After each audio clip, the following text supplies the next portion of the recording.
ওয়ালাইকুম সকলে শুভেচ্ছা এবং স্বাগতম জানাচ্ছি এক্সট্রিমার এক্সেলে। আশা করি সবাই ভালো আছেন, সুস্থ আছেন। আমরা এক্সেলে যখন কোনো কাজ করি, আমরা এক্সেলে নর্মালি কি কাজ করি? এক্সেলে হচ্ছে গিয়ে আমরা হচ্ছে গিয়ে ম্যাথমেটিক্যাল কাজ করি, লজিক্যাল কাজ করি, অ্যানালিটিক্যাল কাজ করি, অ্যানালাইসিস গত কাজ করি, ডেটা অ্যানালাইসিস করে দিই। তো অনেক সময় দেখা যায় যে আমাদের ওয়ার্ডে আমরা যখন কাজ করি, ওয়ার্ডে আমরা আসলে রিপোর্ট রাইটিং এর কাজটাই বেশি করি। রিপোর্ট রাইটিং, কম্পোজ এই কাজগুলোই বেশি করি। কিন্তু অনেক সময় ওয়ার্ডে আপনার দরকার পড়ে হচ্ছে এক্সেলে যে কাজগুলো, যে ক্যালকুলেশনগুলো করি বা যে অ্যানালাইসিসগুলো করি, এগুলো আমাদের ওয়ার্ডে দরকার পড়ে। তখন আমরা কি করি, যে এক্সেলে কাজ করি, কাজ করে ওইটা কনভার্ট করে অথবা কপি করে আমরা ওয়ার্ডে নিয়ে পেস্ট করি। তো এটা হচ্ছে কি আমার দুইবার করে কাজ করতে হচ্ছে। একবার এক্সেলে কাজ করতেছি একটা ফাইলে, সেই ফাইলটাই আবার নিয়ে ওয়ার্ডে পেস্ট করতেছি। বাট আজকে আপনাদের সাথে আমি শেয়ার করব ওয়ার্ডে আপনি কিভাবে একটা ওয়ার্ড ফাইল ওপেন করে সেই ওয়ার্ড ফাইলের ভিতরে আপনি এক্সেলের কাজ করতে পারবেন। তো এটার জন্য যেটা করতে হবে যে আপনাদের হচ্ছে গিয়ে একটা ওয়ার্ড ফাইল ওপেন করতে হবে। যে নর্মালি একটা ওয়ার্ড ফাইল আমি ওপেন করলাম, ব্ল্যাঙ্ক ওয়ার্ড ফাইল। তো এইখানে গিয়ে আপনি যখন এক্সেলের কাজ করবেন, ধরুন এক্সেলের আপনি কোনো ডেটার কাজ করবেন বা কোনো সামের কাজ করবেন বা এভরিথিং হচ্ছে গিয়ে যাই হোক, আপনার কোনো ফর্মুলার কাজ করবেন।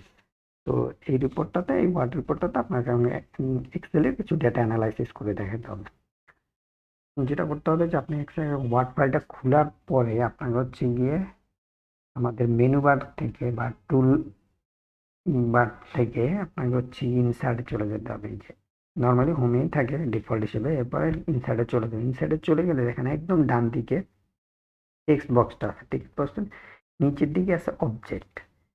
অবজেক্টের অ্যারোটাতে আপনারা ক্লিক করেন, করলে দেখেন নিচে আপনাকে দুটো অপশন দিচ্ছে, একটা অবজেক্ট আর একটা হচ্ছে টেক্সট ফ্রম ফাইল।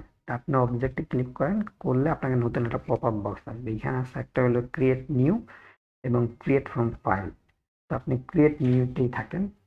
এরপর দেখেন অবজেক্ট টাইপের জায়গায় নিচে অনেকগুলো অপশন দেওয়া আছে, বিভিন্ন প্রোগ্রামের নাম দেওয়া আছে, Adobe Acrobat, Acrobat PDF, bitmap, তারপর হচ্ছে মাইক্রোসফটের বেশ কিছু, মাইক্রোসফট এক্সেলের বেশ কিছু দেওয়া আছে। নিচে গেলে আরো অনেকগুলো পাবেন, বিভিন্ন প্রোগ্রাম দেওয়া আছে, এই যে পাওয়ার পয়েন্ট আছে, তারপর ম্যাক্রো আছে। তো আপনি যেটা করবেন যে হচ্ছে গিয়ে মাইক্রোসফট এক্সেলে 97 তো 2003 ওয়ার্কশিট, এটাতে ক্লিক করে ওকে করে দিবেন। করে দিলে দেখেন এখানে ঠিক এক্সেলের যে আমার স্প্রেডশিট আছে, ঠিক সেইভাবে একটা স্প্রেডশিট ওপেন হয়েছে। আরো দেখবেন যে আপনার যে ওয়ার্ড ফাইলটা ছিল, ওয়ার্ড ফাইলের উপরে যে মেনু বারগুলো ছিল আর টুল বারগুলো ছিল, ওইগুলো কিছুই নেই। এখানে দেখেন বহু এক্সেলের মতো করে ওপেন হয়েছে। দেখেন এই যে এক্সেলে ঠিক যেরকম উপরে আপনার মেনু বার টুল বারগুলো যেরকম ছিল, ওয়ার্ড ফাইলটাতেও ঠিক সেইভাবে, বাট শুধুমাত্র উপরে লেখা আছে ওয়ার্ড ফাইলের এই জায়গায়। আমি যেহেতু ফাইলের নাম নিইনি, ডকুমেন্ট ওয়ান নামে ডিফল্ট মানে নামে সেই পায় একটা ওয়ার্ড ফাইল ওপেন করলে এই নামটাই আছে। আর বাকি যা কিছু আছে সব দেখেন এক্সেলের মতো। আপনি চাইলে এটাকে একটু বড় করেও নিতে পারবেন। আমরা একটু বড় করে নিলাম দেখার সুবিধার জন্য। এখন হচ্ছে ধরেন এই যে এক্সেলে দেখেন শিট 1 আছে, আর আপনি চাইলে শিট 2 করে নিতে পারবেন, শিট 3 করে নিতে পারবেন। মানে জাস্ট এক্সেল আপনি ঠিক যেভাবে কাজ করেন ঠিক এইভাবে এইখানে ঠিক সেইভাবেই কাজ হবে। এখন ধরেন এইখানে হচ্ছে গিয়ে আমি হচ্ছে গিয়ে কি করবো, এখানে ধরেন আমি আমার উইকের নামগুলো লিখতে চাই। লিখলাম, লিখে নিচের দিকে সানডে লিখে ডিরেক্ট করলাম, দেখেন সবগুলো চলে আসে, সানডে, মানডে, টুয়েসডে এগুলো চলে আসছে। তো এখন যেটা যাচ্ছি যে ধরেন আমি একটু সাম করে দেখাতে চাই যে এখানে যে আসলে সামও করা যায়। ধরেন আমি র্যান্ডমলি কিছু সংখ্যা টাইপ করি।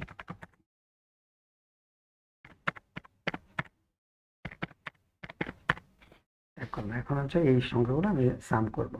সাম করার জন্য আমরা যেটা জানি যে হচ্ছে গিয়ে অটো সাম ইউজ করতে পারি, অথবা এখানে আমরা ইকুয়াল সাইন দিয়ে সাম ফর্মুলাও লিখতে পারি, অথবা শর্টকাট আমরা যেটা ইউজ করি অল্টার চেপে ধরে ইকুয়াল সাইন প্রেস করলেই হয়ে গেল, আমার অটো সাম হয়ে গেল। তো দেখুন এখানে সাম করা গেল। এখন ধরেন আমি চাচ্ছি এইখানে একটা ফর্মুলা ইউজ করি, যে আমরা হচ্ছে গিয়ে এখানে আমার কতগুলো সংখ্যা বসেছে, সংখ্যাগুলো কয়টা সংখ্যা বেঁচেছে সেই সংখ্যা কাউন্টিং করি। আমরা কাউন্ট ফর্মুলাটা লিখি, কাউন্ট।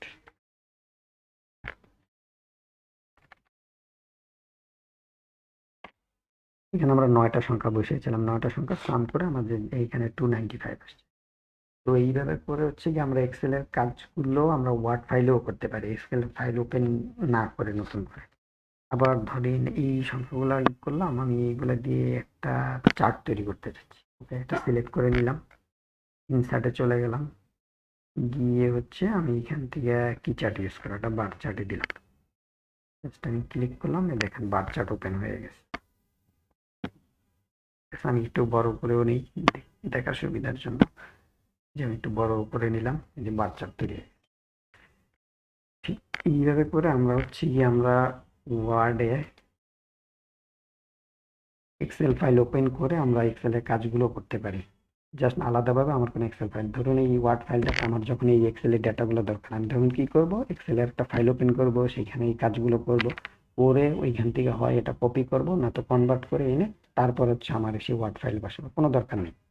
আমরা জাস্ট ওয়ার্ড ফাইলটাই ওপেন করবো, ওয়ার্ড ফাইলেই আমরা এক্সেলের কাজগুলো করব, করে আমরা আমাদের ওয়ার্ডের রিপোর্টটা প্রিপেয়ার করে।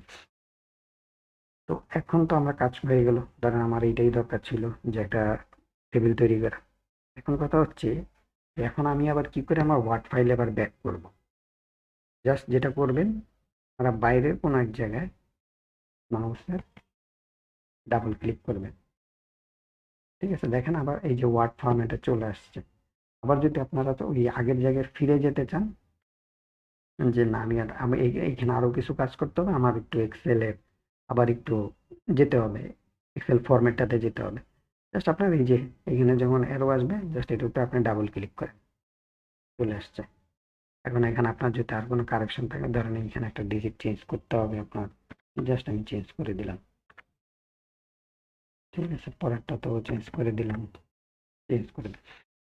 এইভাবে করে আমরা হচ্ছে আমরা ওয়ার্ড ফাইলে এক্সেলের কাজগুলো আমাদের মতো করে করে নিতে পারবো, করে নিয়ে আমরা আমাদের রিপোর্ট প্রিপেয়ার করতে পারবো, বা আমাদের ডেটা অ্যানালাইসিস করবো, বা আমাদের প্রেজেন্টেশন দিতে পারবো। তো এখন ধরেন আমরা এইখান থেকে ব্যাক করবো কিভাবে, জাস্ট ওই যে বললাম বাইরে কোথাও ক্লিক করেন, অথবা কিবোর্ডের এস্কেপ বাটন প্রেস করলে হবে। এস্কেপ বাটন হচ্ছে এই যে এটা, এস্কেপ বাটন, এটার উপরে প্রেস করলেও হয়ে যাবে। দেখেন হয়ে গেছে। এখন ধরেন আপনি নিচে কিছু লিখবেন, আপনার ওইটা আছে, আপনি লাস্টে ক্লিক করেন, ক্লিক করে একটা এন্টার দেন, এন্টার দিয়ে নিচে আপনার যা টাইপ করা দরকার তাই টাইপ করেন। যদি যা কোনো কিছু দরকার করবেন, আবার যদি ধরেন না আমার এইখানে আবার একটু লাগবে, আর একটা এক্সেল এরকম ফাইল লাগবে, জাস্ট সেম ভাবে আপনি অবজেক্টে চলে যান, অবজেক্টে গিয়ে অবজেক্ট থেকে হচ্ছে গিয়ে আপনি আপনার মাইক্রোসফট এক্সেল 2003 সিলেক্ট করে দেন। এই যে দেখেন এখানে আর একটা এক্সেল ফাইল ওপেন হয়ে গেল, এখানে আপনি আপনার মতো কাজ করে শেষ করে ফেলেন, ফিনিশ করে ফেলেন। তো এইভাবে করে আপনারা হচ্ছে গিয়ে ওয়ার্ড ফাইলেই এক্সেলের কাজটা করতে পারবেন, আর এক্সেলের ফাইল আপনাকে ওপেন করতে হবে না। তো আশা করি আপনারা সবাই বুঝতে পেরেছেন। তো আপনাদের কাছে একটা রিকোয়েস্ট থাকবে, আপনারা আমাদের যখন টিউটোরিয়ালগুলো দেখবেন, চেষ্টা করবেন সম্পূর্ণ টিউটোরিয়ালটা দেখার জন্য। কারণ হচ্ছে আমরা যখন এক্সেলের কোনো কিছু দেখাই, আমরা আগেই বলেছিলাম যে আমাদের এই চ্যানেলে আমরা যত এক্সেলের কাজ দেখাবো সব মাল্টিপল ওয়েতে দেখাবো।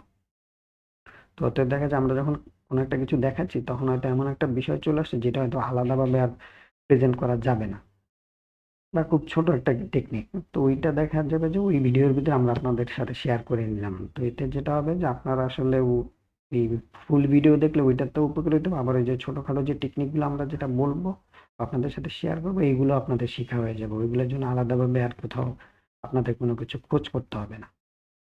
তো আশা করি আমাদের চ্যানেলটা আপনারা সবাই সাবস্ক্রাইব করে রাখবেন, এবং যারা এক্সেলে ভালো কিছু করতে চান, বা প্রফেশনাল লাইফে, বা বিশেষ করে হচ্ছে যারা ডেটা অ্যানালাইসিস নিয়ে কাজ করতে চান, বা হচ্ছে মানে অ্যানালিটিক্যাল কাজ করতে চান, তো তারা আমাদের চ্যানেলটা সাবস্ক্রাইব করে রাখবেন, অন্যদের সাথে শেয়ার করবেন। তো সাথে থাকার জন্য আপনাদেরকে অসংখ্য ধন্যবাদ। আজকে এ পর্যন্তই, আর পরবর্তী টিউটোরিয়ালে আমরা নতুন একটা কিছু নিয়ে আপনাদের সাথে আসব। তো পর্যন্ত